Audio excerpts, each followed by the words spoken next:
ask for it, you get it. Or you don't ask for it, you still get it. Kiss, they had that, you wanted the best, you got the best. So here we go. Here's the best. What is the best of? It's the rankings of the 13 bands that I saw on Sunday at Bourbon and Beyond Music Festival 2025. Now, today is Saturday, and I'm about to suit up and drive up from Lexington to Louisville and go to Louder Than Life. And I realized I hadn't posted this video, and a grand total of 0 of you have asked for this video. So to please all 0 of you, here we go. This is Taste Man Here's rankings of the 13 artists that I watched last Sunday at Bourbon and Beyond 2025. 13th, the worst that I saw was the Water Boys. It was really hot. I was looking for a friend, and his wife was having some of the Monster. I think I had like the Monster Viking drink, which was underwhelming. It's not near as good as the Rehab Monsters. And yeah, I was just kind of discombobulated, getting my bearings. And I really can't articulate anything about the Water Boys, other than I wanted water sprayed on me because it was so hot. And it was crowded and packed, and you know, I was doing Where's Waldo. Water Boys, number 13. Number 12, the next 2 worst artists that I saw last Sunday, Noah Kahan. Is that how you pronounce it, or is it Noah Kahan, or Noah Kahan? I don't know. Educate me. I may get some shade in the comments, but you know what? I'm wearing a hat. I want some shade over my eyes. If you want to provide some extra shade, please, by all means, block the sun for me. Like, what Diogenes told somebody to move because they were blocking the sun. I may have that wrong. I may or may not have misremembered something from Bill and Ted's Excellent Adventure. Ooh, what we got here? We got a Renegade string there. About that. What about that? This shirt's unraveling as I rank Noah Kahan number 12. So why did I rank the overall top artist, the headliner from Sunday, Bourbon and Beyond 2025? Why did I rank him the 12th best artist that I saw? Well, the reason why is that he was the final artist. I'm old. I'm almost 50 years old, and I like to beat the rush. My hotel was about a dozen miles away-ish, and I'd already set myself up to go to Buffalo Wild Wings and get some excellent food at a fraction of the cost of festival prices, and I just wasn't interested in being in a bunch of traffic. But I watched about 4 or 5 of his songs, and he spent a whole lot of time just kind of meandering through some banter. He dropped the F word several times to be edgy. He didn't use the screens, you know, he was just up on stage. But when there's, you know, tens of thousands of people, and if you're not VIP, it's really hard to see who's on stage. Use the screens. I mean, it's like when I went to Bonnaroo and I saw Jesus or whatever I think that was his incarnation at the time, and he wore a fencing mask and had all the screens off. I mean, I get it. You're hiding, but yeah, no thanks. Noah Kahan, maybe Noah Khan. Is it like Khan, like C-O-H-N? Seriously, let me know. Correct me. Number 11, this surprised me. This band was one of the better sounding bands when I was listening to artists leading up to Bourbon and Beyond. This is a band that I hadn't listened to my knowledge, in advance, you know, prior to studying up a little bit. St. Lucia, or St. Lucia. Once again, I don't know how to pronounce it. Oh, hop in the comments and tell me how foolish I am for not learning how to pronounce these artists before I let this beautiful bean footage roll. Anyway, thank you for noticing that. Thank you for being superior to me on how to pronounce St. Lucia or St. Lucia. St. Lucia. St. Lucia. St. Lucia. Thinking about Brian Warner song now, the Stream of Consciousness. Anyway, This band, I guess they're EDM-ish, or maybe they are EDM. That's not my wheelhouse, not my genre. But they had great energy when I was listening to mega playlists on shuffle. They're live. This is not an EDM festival, Bourbon and Beyond. It's not Electric Forest. It's not even Bonnaroo or Coachella or Lollapalooza. And that was the problem. They were playing during daylight. This kind of music sounds far better after dark. And the bass overpowered everything else, but not in a good way. It was just, it's like the guys that ride around and the low riders, and the bass is just rattling their trunk. They're playing Too Short or something like Too Short, but really all you can hear is their trunk rattling. And I get it, that was a tough guy thing when I was growing up. It was kind of a way to show off, but just optically, I guess not optically, auditorially, just not pleasant. Number 10, I do not like her music, and her music didn't really resonate with me live, but number 10 was Megan Moroney, and the reason why she's above Noah Kahan and St. Lucia and the Waterboys was she had great energy. She really engaged the crowd, especially a lot of the females there. She really did a good job of connecting with the crowd, and even though it's not a style of music that I seek out, I really appreciated the energy and the performance and the interconnection with the crowd. I mean, she even interconnected with me, and I'd much rather listen to King Diamond or Kitty, who's playing today, than Megan Moroney. Number 9, I like this band quite a bit when I'm sitting around listening to their hits. It's this is not that I need to have any help getting a video suppressed, but this band name might be a band name that would get suppressed. So it's a band name that starts with the letter F, from the 80s. They did the song Cold as Ice, on Stranger Things. That band, they would be the number 9th band in my rankings of artists I saw last Sunday, 2025 Bourbon and Beyond Music Festival. They had good energy, especially for their age. A gentleman that used to be their guitar player, younger guy. I say younger, I don't know. He could be in his 30s, 40s, but he had young voice. And these dudes, the band members, are probably, if I had to speculate, in their 60s, because they were around. They were adults in the 80s when I was growing up. And it's not like they were young adults. But anyway, this F word band that ends with ner. Mork from Ork. Robin Williams. To Robin Williams, folks. Have a sip for Robin Williams. Fine man. May have been born to be misunderstood, but man, you talk about energy. Robin Williams had some energy. So anyway, this F-word band, their original lead singer, I guess he's on his way to retiring, and he came out for the encore. But they do a whole lot of call and response, and this side of the crowd do this, that side of the crowd do that, and I get fatigued by that. Like Megan Moroney, a lot of people really get jazzed up by that and they interconnect with it, but it doesn't really speak to me. I'd rather hear the band than hear a bunch of tone deaf folks like myself. That's a me problem, not a you problem. You love it. You were singing along with them. We got a problem over there. She likes the call and response, our dog. Number 8.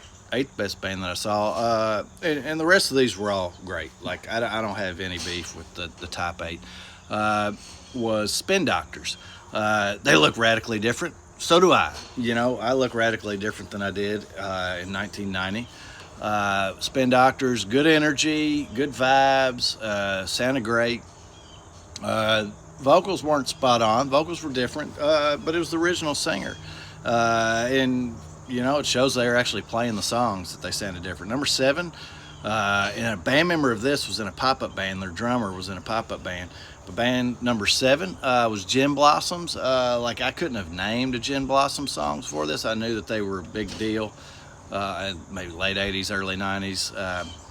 They really sounded great live, and their singer was pretty spot on. He looks like he's keeping up with his health better than me. Still looks like a rock star. He's found the fountain of youth. Gin Blossoms put on a good show. Number 6 were Cicadas. The Cicadas, and I recorded a video of it. I mean, they were just making this mysterious, powerful, beautiful, beautiful song over by the porta potties when Blues Traveler were playing. I mean, it was just fantastic. Number 6, Cicadas. Number 5, right after the Cicadas, Blues Traveler. I went down there after I got a refill of some water, some agua on the caliente end instead of fria end. Blues Travelers, always super energetic. Last time I saw him with a colleague at a place that may have still been named Buster's, but is now Manchester Music Hall. John Popper, of course, is a wizard with the harmonica. They did a cover, and I have forgotten. I did not retain the cover.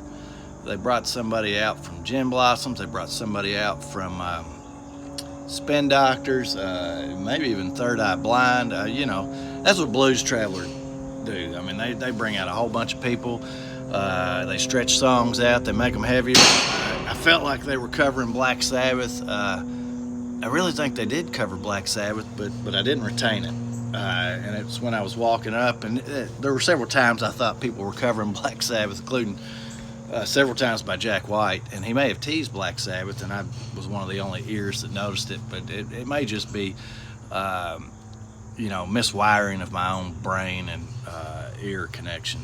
But Blues Traveler, energetic, like I caught the end of their set. They would have been higher. The reason why I caught the end of their set, not only the Cicadas, but before that, I stumbled upon As You Were. As You Were is ranked number 4. They were the 4th best artist that I saw at Sunday. Bourbon and Beyond, 2025. As You Were, if you did not know, As You Were are an official band of the United States Army. They're all active duty. I think they're all sergeants and staff sergeants. And they write original metal songs with some lyrics that are, of course, are pro-military. And, it was a super intimate show. A lot of their family members were there. I think several are stationed at Fort Knox, which isn't a very far drive from Louisville, the Highlands Fairgrounds. And not only that, but I spent a lot of the show hanging out with Rob Flynn, lead singer and founder of Machine Head, original vocalist of Violence. And, it was pure, authentic metal. And it's a great way to represent our nation. I'm pro-military, very pro-military, and if you're not, that's your decision.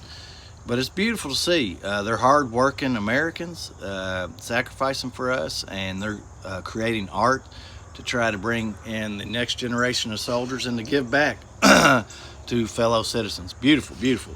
A little on the softer end of metal for as far as what I like sonically, but Bourbon and Beyond, there was no metal. Like it was Jack White, this band, and the band that's number 1 overall for this had a whole lot of metal feel to me, but we'll get to that in a bit.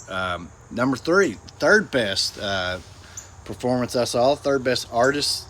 I guess it's not even an artist. It was an original incarnation that I saw at Bourbon and Beyond 2025 Sunday. Was a pop-up show at Kentucky Kingdom, a pop-up show with Maynard James Keenan of Tool. So not only did I run into Rob Flynn and Machine Head, who's going to be at Louder Than Life today, I also ran into Maynard James Keenan of Tool in A Perfect Circle, and they're playing their day. So I don't know why both these artists were there a week early, but Maynard James Keenan of Tool, Phoenix Pete, who is the Gin Blossoms drummer, and also is employed at the vineyard of Maynard James Keenan. I found this out after the show. Just wild. I had no idea. And then Fantasy Millionaire, that mysterious music insider. But they played just a transcendent set, and I'll probably record a video just about that set if y'all want to hear it. If not, that's fine. Then number two overall, I'd never heard of this band before. It's a strange band name, Lawrence. Have you ever heard Lawrence? Do you listen to Lawrence? And people will be like, Lawrence who? It's Lawrence. Because it's a brother and sister, and that's their last name. And I didn't retain their first names. But they're from New York City or Brooklyn, someplace like that. And the sister, they were super dramatic. She's in some Broadway show as a lead role on a Broadway show. The brother, who's on keyboards a lot, reminded me of the front man of 502s, who was super, super happy and upbeat and jumping with his banjo. He also looked like Jim from The Office, her brother. My gosh, they had a variety of musical complexities. It seemed like they had 35 band members. They did a lot of dramatic stuff, like a Broadway show, and I think they're kind of like self-promoted, self-produced. Lawrence, keep an eye out for them. I mean, they were fun. Sonically, it's not the kind of thing I seek out, and if I were to sit around and listen to it, it may not speak to me like that. But live, this is what I love about going to music festivals where I don't know a lot of the artists. You discover bands like Lawrence that just blow you away. Speaking of which, the number one band, and it wasn't even close, the best band I saw, Bourbon Beyond Sunday 2025, was Leftover Salmon. Now, I believe I've seen this band before at other music festivals, but Sundays at Bonnaroo's in the past, you get fatigued. Thursday, Friday, Saturday, and just the sleep deprivation and the elements and all the traipsing around. You're covering like an ultra marathon's amount of distance over an entire festival. So by Sundays, I was talking with my buddy, partly truth, partly fiction, about this. By Sundays, you're pretty worn out. So bands like international artists generally do well, especially like some of the African artists, and bluegrass bands often sound really good on Sundays. And then, strangely, probably the best band I ever saw on Sundays were Swans. But they're so cinematic and soundtrack-ish, and they build up so much that even when they get heavy, it's been a slow build. And even though it gets intense, it's not going to be forever, and they're going to bring it back down. But anyway, Leftover Salmon. I guess they're Jamgrass. I saw them in the same venue where I saw As You Were. I also was hanging out with Rob Flynn during this set, which might have made me think that they were very metallic, because Leftover Salmon, they had so many elements of metal going on. And I've thought this several times when I see faster bluegrass artists. They have the spirit of metal. You need similar precision musically, but the crowd gets into it. I mean, they get into it like a metal crowd. They're not slam dancing, they're not stage diving, they're not crowd surfing, but bluegrass fans get it. They get into it. They have a very similar energy to metal fans. They're fully invested, they're high energy, the music's high energy, and they're serious business about it. And they also will support their artists. And they're very good historians of the art, and I saw that, and it's wild because you get folks from wildly different ages and social demographics just in bluegrass shows, and they're just feeling it. They are just feeling it. They're more jamgrass, I guess. Clearly they're bluegrass core, but they had some great keyboard playing, some phenomenal guitar work, and it really reminded me of metal a ton. And then maybe Rob Flynn standing beside me, but I was thinking, why is there not like a slamgrass band? There's bands like Panopticon. He embraced the banjo from his Tennessee and Kentucky roots, and he's now in Minnesota. Last I knew, I used to hang out with him some when he lived in Louisville, but they obviously incorporated, but they don't incorporate it in the metal as much. Some of the Eastern European bands, they have some instrumentation, some native folk instrumentation that could kind of lean a little bit towards the bluegrassish type stuff. You got the GD Gallows.